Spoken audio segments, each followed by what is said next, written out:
Okay, so in this we are going to study.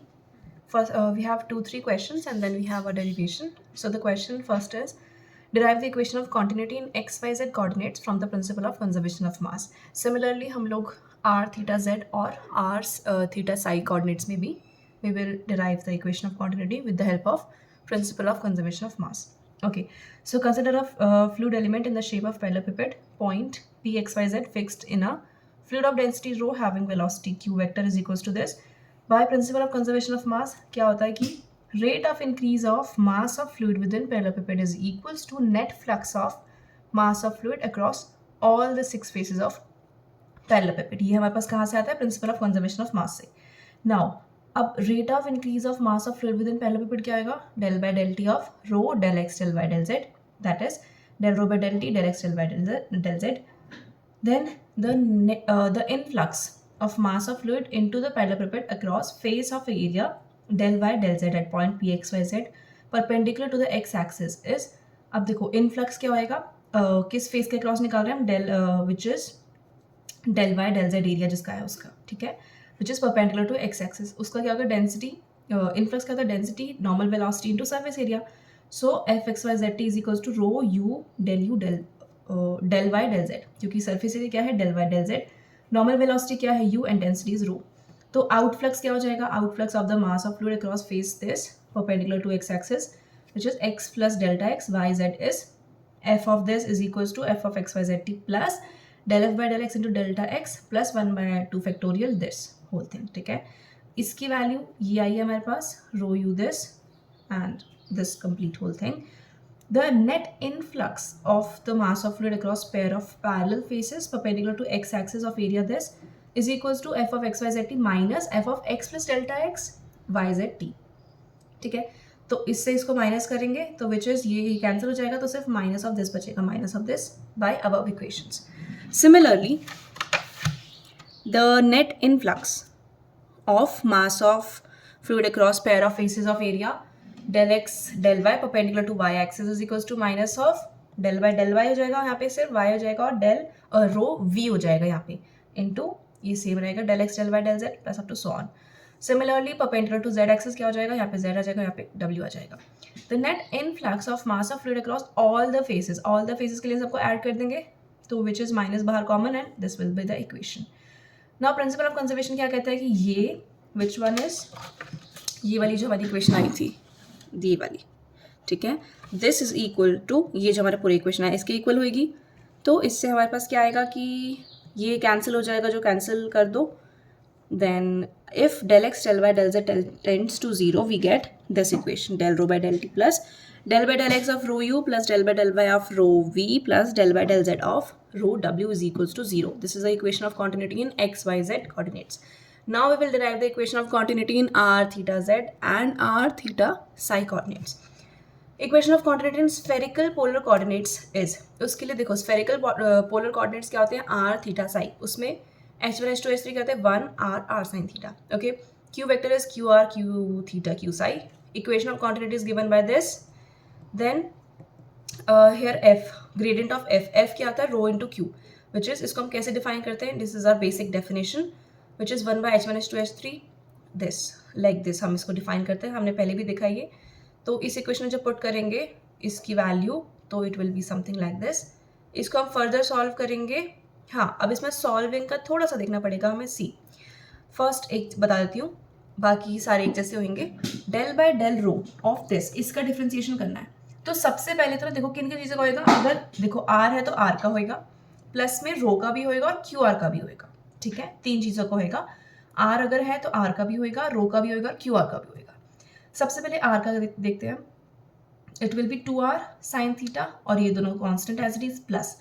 अब secondly हम rho का लेते हैं, तो ये सब बाकी सब constant r square q r sine theta constant और del rho by del r plus. अब किसका? क्यू आर का, तो r square rho sine theta d q r by q r. ठीक है, d q r by d r. Similarly यहाँ पे theta था, पहले थीटा के रिस्पेक्ट में, फिर रो के रिस्पेक्ट में एंड देन क्यू थीटा के रिस्पेक्ट में. यहाँ पे देखो साई का कोई टर्म नहीं है तो इसलिए सिर्फ डायरेक्टली रो और क्यू साई के टर्म्स में हो जाएगा. ठीक है, इसको जब हम आगे फर्दर सॉल्व करेंगे, सॉल्व कैसे करना है ये आपने लिख दिया. देन इसको ना कैसे अलग अलग करना है, जो टर्म्स हैं, जो नॉर्मल जिनका डिफ्रेंसिएशन किया है उनके जो टर्म्स हैं वो एक साथ, प्लस में रो वाली terms del rho by del है ना, वो वाली टर्म्स एक साथ, प्लस अलग से कौन सी del q r q theta q psi वाली टर्म्स एक साथ। ठीक है, ऐसे करके इसको अलग अलग करना है। आगे फिर जस्ट कुछ नहीं है, इसके सिर्फ सॉल्विंग है। आगे इसको आपने अलग अलग लिखा, अंदर आपने मल्टीप्लाई किया, तो सॉल्व कर कुरा के आपका ये इक्वेशन बन रही होगी। ठीक है, अब ये इक्वेशन जो बन रही है इसमें एक छोटा सा लास्ट में बस एक चीज़ और करनी है हमें, कि जहाँ पे हमने जो डेल रो वाली चीज़ है ना, तो इसमें आप जहाँ पे एक तो डी रो वाली चीज़ आ रही होगी आपकी, ये वाली चीज़ आ रही है ना, del rho by del r, ये सब, तो ये एज इट इज़, प्लस ये वाली भी एज इट इज़, प्लस जो ये वाली टर्म और ये del rho by del t, इसको आप d rho by d t लिखोगे। ठीक है, लास्ट में where d by d t is this whole thing. ठीक है, इसका बस जो रो वाली चीज़ है ना, इसको हटा के आप ये डायरेक्टली लिख दोगे, इसको आप d rho by d t लिखोगे। ठीक है, सिमिलरली इसमें भी सेम ही चीज़ है। इसमें H1 H2 H3 क्या होते हैं, 1R और 1। सिमिलरली इक्वेशन में पुट करोगे, सॉल्व करने के बाद सेम मेथड है, रो वाली चीज़ को एक साथ लेके D rho by d T कर दोगे, एंड हेंस ये आपकी इक्वेशन ऑफ कॉन्टिन्यूटी आ जाएगी इन सिलेंड्रिकल पोलर कोऑर्डिनेट्स। ठीक है, next up we have derive the equation of continuity of cylindrically symmetric flow and spherically symmetric flow. Okay, तो equation of continuity in spherically symmetric flow के लिए हम क्या बोल रहे हैं, if the motion of fluid is same on a surface of a sphere of particular radius, then it is called spherically symmetric. कब कहते हैं if the motion of fluid is same on a surface of sphere, then it is called spherically symmetric. ये कुछ construction है, we can see that. Now for such a flow, for such flow the variable associated with fluid motion f r theta psi t is equals to f of x t. Therefore del f by del theta is equals to 0 and del f by del psi is equals to 0. Equation of continuity in r theta psi coordinates क्या हो जाएगी, इसके लिए ये equation निकालेंगे, तो ये पीछे से हम ये लिख सकते हैं इक्वेशन। अब देखो स्फेरिकली सिमेट्रिक फ्लो के लिए क्या होता है, स्फेरिकली सिमेट्रिक के लिए del by del theta is equals to 0 and del by del psi is equals to 0, अभी देखा। देन इस इक्वेशन जब पुट करेंगे तो ये पूरी चीज़ 0, ये भी 0, तो क्या आ जाएगा, सिर्फ इतना बचेगा, this is it. Then 1/r², इसको सॉल्व करेंगे थोड़ा सा तो हमारे पास ये इक्वेशन आएगी। ओके, अब फॉर स्टेडी मोशन के लिए क्या होता है, del F del rho by del T is equals to 0 for steady motion, we know that. तो अगर ये 0 तो ये भी 0, तो ये भी 0, इतना 0 हो जाएगा। दैट मीन्स अगर किसी का डिफरेंशिएशन 0 है तो वो चीज़ कांस्टेंट होगी, तो अंदर वाली चीज़ क्या हो जाएगी, constant, absolutely. For homogeneous and incompressible fluid we know that rho is constant, then ये जो अगर रो कांस्टेंट हो जाएगा तो सिर्फ क्या आ जाएगा, del by del rho r² QR is equals to 0। On integrating both the sides with respect to r, क्या मिलेगा, r² QR is equals to ft is equals to some constant. Okay, so ये हमने derive किया।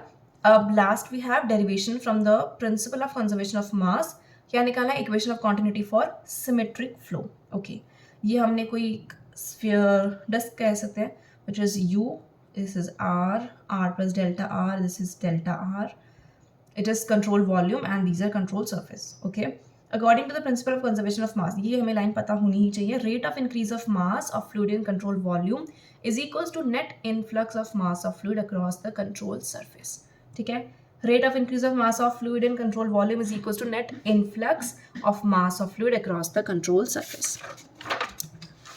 So इसमें derivation में क्या कह रहा है कि consider a fluid of density rho between two concentric spheres. Okay, these are concentric spheres of radii r and r plus delta r. Velocity of the fluid at inner sphere is u along r. The rate of increase of mass fluid within control volume is equals to del by del t rho into 4 pi r square delta r. अब इसको solve करेंगे तो 4 pi r square as it is बाहर, delta r बाहर, del by del t of rho. ठीक है, influx of mass of fluid across inner sphere is equals to density normal velocity surface area, density rho, normal velocity u, surface area is 4 pi r square. Okay, outflux क्या हो जाएगा, इसके लिए f of rt plus में del f by del r delta r, which is ये तो as it is rho u 4 pi r square plus del by del r of ये क्या हो जाएगा, f क्या है, rho u 4 pi r square into delta r। इसको solve करेंगे तो ये as it is 4 pi delta r बाहर, del by del r of rho u r square। Net influx क्या हो जाएगा, दिस माइनस दिस, इससे ये कैंसिल, माइनस ऑफ दिस आ जाएगा। ठीक है, principle of conservation of mass से ये वाली चीज़ 4 पाई, ये वाली चीज़ इज इक्वल टू ये वाली चीज़ आएगी. सॉल्व करेंगे कट पिट के, हमारे पास आएगी इक्वेशन ये वाली, which is del rho by del t plus 1 by r square del by del r of rho u r square is equals to 0, where u is qr which is the velocity. Okay, steady motion के लिए del rho by del t 0 होता है, ये 0 तो ये भी 0. उसके बाद ये इक्वेशन आ जाएगी. For homogeneous and incompressible fluid के लिए रो क्या होता है? कांस्टेंट. रो को हटा देंगे, u r square is equals to ft which is a constant. Okay, so we have done till page number 30. Next we will do the next video.